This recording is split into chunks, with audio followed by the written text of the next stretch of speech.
Allah itu ia menambah rezeki seseorang, ia mengurangi rezeki seseorang.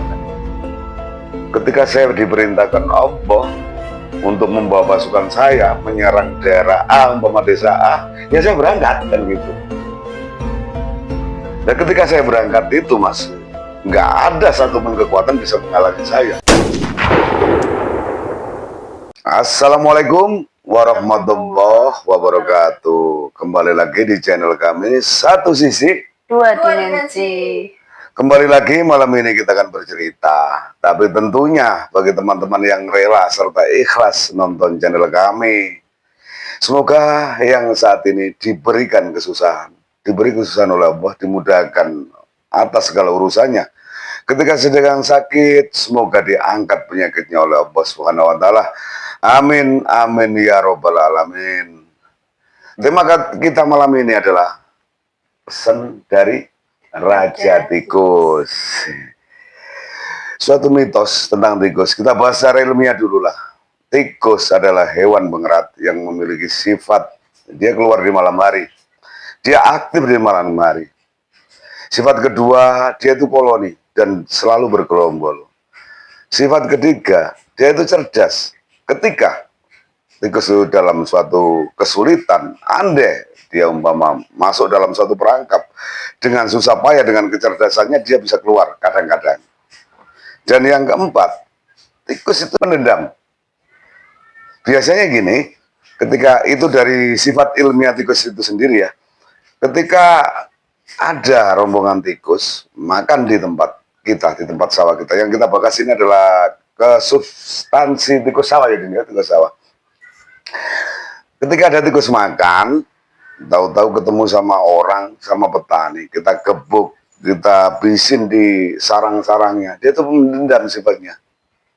Ya pas mati, kalau enggak teman-temannya itu datang dan dia ingat tempat orang itu sawahnya di sini, dia habiskan itu dari sifat apa ya, sifat ini ya, sifat pendendamnya itu sifat asli dari genetika tikus.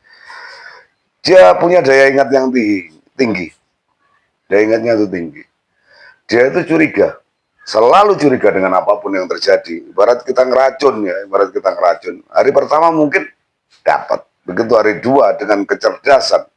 Dan dengan kecurigaannya. Kedua, ketiga itu nggak kena dia.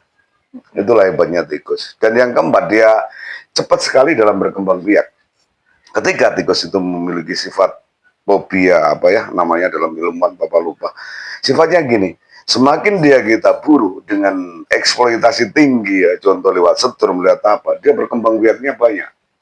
Andai dalam siklus tikus itu ada yang umpama ya, yang lazim dalam sebulan dia punya anak ya, sekali punya anak 20 ekor. Ketika kita eksploitasi, malam itu ada yang mati sekitar 100 atau 200. Besok dia fase pendek. Dalam waktu seminggu dia punya anak, bahkan ratusan. Satu tikus bisa sampai 100 ekor. Itulah tikus. Makanya kadang kita tuh sering bingung. Tikus ini sudah dihabisin, lewat setrum, lewat apa, kok masih banyak, nggak habis-habis gitu loh. Jadi ini sebuah momok besar bagi petani, seolah-olah itu, bahkan papa juga petani ya. Pernah papa itu tanya dengan ahli pertanian kan. Ahli pertanian kalau masalah penyakit yang lain, umpama wereng, suntuk itu dia bisa. Ketika papa tanya tentang tikus, dah jawabannya dia, ya nggak ada yang mengenal. ABCD ternyata gagal gitu. Ada mitos memang, mitos sejarah tentang Raja Tikus atau Ratu Tikus. Itu terjadi nggak di sini ya, dimanapun ada memang. Di lini petani seluruh Nusantara itu kenal dengan Raja Tikus. Ada suatu riwayat, papa dengar dari cerita teman papa ya. Ada orang tukang malam itu sekitar jam 2 malam. Dia lewat di persawahan, dicegat sama orang kan. Begitu dicegat sama orang, dia tukang ngojek dia. Dicegat sama orang, bawa karung, dia naik kan. Begitu dia naik motor, Mas, aku antar ke desa ini ya. Ya udah dia ikutin. Namanya tukang ojek disuruh penumpangnya kan ya ikut. Nyampe desa itu dibayar orang itu, tarifnya umpama berapa Mas? 20.000. Waktu itu 20.000 udah banyak. Ketika 20.000 dikasih, Terus dia tahu kan penumpangnya turun, itu orangnya itu pakai caping, orang tua lah. Karungnya itu dibuka, karungnya dibuka, keluar itu tikus. Keluar nggak habis sampai jutaan. Seketika itu juga pingsan orang itu pagi baru ditemukan. Itu fenomena satu. Pernah Bapak dengar cerita lagi ya? Kalau tikus itu sudah mulai menyerang. Tapi itu kerjaannya Raja Tikus nggak yang tukang ojek tadi? Ya nanti yang kita bahas itu. Nah, kita bahas itu. Ada lagi, ada orang lihat kan, ada lihat itu truk lagi, truk kontainer itu dalam pas jaga sawah dia. Modern ya tikus sekarang ya. Ada truk kontainer itu jalan. Begitu dia jalan-jalan, anehnya truk kontainer muat kontainer itu masuk di tengah sawah. Begitu kontainernya dibuka, ya penuh tikus. Seketika itu juga pagi habis sawah kampung itu. Tapi ya bukan truk beneran, itu gaib gitu loh. Banyak-banyak cerita sih tentang tikus. Pernah teman papa sendiri pernah. Malam itu dia kan nyetrum waktu itu kan. Nyetrum, nunggu jajet sama apa namanya sama disuruh orang. Dia ibarat satu jajet waktu itu kan untuk beberapa sawah. Dia dibayar sih. Karena dia datangi orang tua. Mas, mulai kan gitu. Kereng dia. Nah temanku merinding. Akhirnya dipaksa mulai mas kan gitu. Bentak temanku. Yo geng. Dia pulang pagi itu juga yo. Ketika dia habis pulang, genset pas dibentak itu udah mati sih. Genset tuh. Temanku pertama nggak mau pulang kan. Ketika genset itu pas dibentak mati dia lari pulang. Tahu-tahu pagi habis. Gitu loh. Itu fenomena ini, fenomena dari cerita-cerita rakyat dari macam-macam yang Papa tampung ya semacam itu kan. Jadi ketika kita simpulkan Raja Tikus itu mungkin ya sekedar mitos, tapi faktanya padinya habis kan gitu. Di selatan datanya kebetulan Papa waktu itu di sawah kan. Ya inilah ini cerita pengalaman Papa secara pribadi. Sampai kenapa Papa muat dalam judul awalnya tadi pesan dari Raja Tikus kan gitu. Waktu itu tanaman Papa itu dihabisin, tapi ya nggak banyak, sama nggak habis, ya wajar lah, sekitar 20%. 20% kan ya namanya petani kan jengkel suka tadi.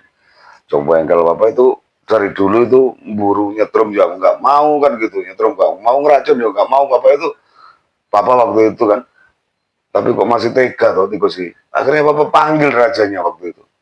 Panggil dia keluar. Mantan apa mas? Lah, pari kok mantekno kabeh ku piye ceritane ya? Terus mesti malih mas mau niku kewan kan tak keplak pisan sama gitu loh Bapak saking jengkel. Jadi Raja Tikus itu datang, dia memperkenalkan diri kan, memperkenalkan diri. Namanya sih lucu, namanya Sivan dia kan ya. Sivan. Dia memperkenalkan diri atau Papa tanya? Iya memperkenalkan diri sendiri lah waktu itu. Namaku Sivan, aku raja, ibaratnya aku pemimpin tikus untuk daerah sini. Jadi ya manusia pada umumnya dia pakai mahkota waktu itu dengan kebesarannya. Terus maksudmu apa, Van? Sawahku kok monteno? Sebenarnya bukan saya. Dalam kata Sivan sih, dalam ini ya, dalam perintah saya itu ada tikus satu tikus benar-benar tikus alami, yang tikus galengan, tikus alami. Ada juga yang tikus komando pasukan saya itu punya. Jadi waktu punya makan punya jenengan ya benar-benar tikus bukan anak buah saya kan gitu. Jadi saya mohon maaf lah dia bilang gitu. Akhirnya Bapak gini ya udahlah Bapak relakan mau gimana apalagi udah dimakan kan gitu. Terus Ivan apa namanya panjang lebar Bapak tanya loh tentang kronologi panah tugasmu itu apa di sawah sebagai Raja Tikus kan gituin. Tugas saya aslinya kan gini. Allah itu ya menambah rezeki seseorang, ya mengurangi rezeki seseorang kan. Ketika saya diperintahkan Allah untuk membawa pasukan saya menyerang daerah A, umpama desa A, ya saya berangkat kan gitu. Dan ketika saya berangkat itu, Mas, nggak ada satupun kekuatan bisa menghalangi saya. Soalnya saya punya mandat dari Allah. Dan dia bilang gitu kan. Satupun. Dan andai Van, waktu itu strum, kan banyak orang yang strum nyala. Mati strum itu, seketika itu juga strumnya mati. Dia bilang gitu. Jadi dulu banyak sih cerita di tempat kita kan. Malam ada rombongan tikus, pagi-pagi habis, memang bener kata sifat. Tapi biasanya sih ada di antara umpama satu wilayah itu habis ada satu atau dua itu keajaiban yang nggak tahu lah apa itu gimana kok satu dua itu nggak terselamatkan, ibarat terselamatkan itu ada. Terus waktu itu ketika pemerintah itu sebabnya apa kan? Saya nggak tahu sih. Cuman saya diperintah ya berangkat kan gitu. Dia bilangnya gitu, saya berangkat. Maka habislah sudah satu. Jadi saya itu pengendali itu, Tikus. mengendali tikus kan gitu. Akhirnya ya wes kan kamu perintah mau diapakan kan gitu. Terus biasanya sih Van, daerah-daerah tertentu yang kamu serang, kita sih nggak nyebut daerah mana ya. Itu sebabnya apa sih? Kalau saya lihat sih biasanya gini, orang itu satu, beratnya berdoa kurang, kepasaran dengan ilahi kurang, nomor satu. Nah apa nggak sholat dia, Pak? Ya sholat sih mas, cuman kepasarannya kurang kan gitu tuh. Terus ya nomor dua itu kadang daerah situ terlalu mengeksploitasi, berarti mengeksploitasi. Tikus itu ibaratnya dihabis-habiskan lah seolah-olah dia mau makan sendiri, dimakan satu dua aja sama anak buah saya, dia udah marah kan gitu. Ketika dia murka dan dia menghabisi anak buah saya, itulah perintah turun kan gitu kan. Oh gitu. Terus yang lain, ya yang lain kita nggak ngadili manusia masih ibaratnya saya diperintah kan gitu toh. Akhirnya bapak tanya sih, tanya yo. Terus gini, oh, sebutannya Kang Ivan ngono ae, Kang Sifan. Terus saranmu piye Van kanggo aku kan petani, teman-temanku petani kan gitu tuh. Ya gini lah mas sarannya, ibaratkan gini kan. Ketika sampean membasmi makhluk Allah ya, anak buah saya itu ya nggak apa-apa. Sampai racun boleh, sampai kasih perangkap boleh, tapi satu lah, jangan marah gitu loh, jangan jengkel, jangan emosi. Dia juga makhluk Allah yang butuh makan kan gitu. Satu dua itu memang kadang di luar kendalinya itu butuh makan. Dia kalau nggak makan di tempatnya sampai nanti makan apa kan gitu.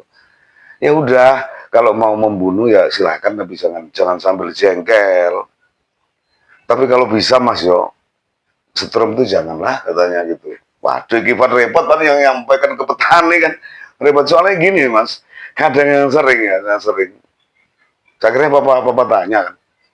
Terus orang-orang kadang di sawah kena strum, berarti ulamu Pak. Dibilang ulahku ya bisa, tapi saya nggak ibaratnya tugas saya kan nggak menyabut nyawa orang mas. Kadang-kadang anak buah saya banyak yang kena. Seketika itu juga ya namanya aku raja mas, di anak buah saya kena. Ya udah tak jerongkono mas, gue mati gue urip ngono ya.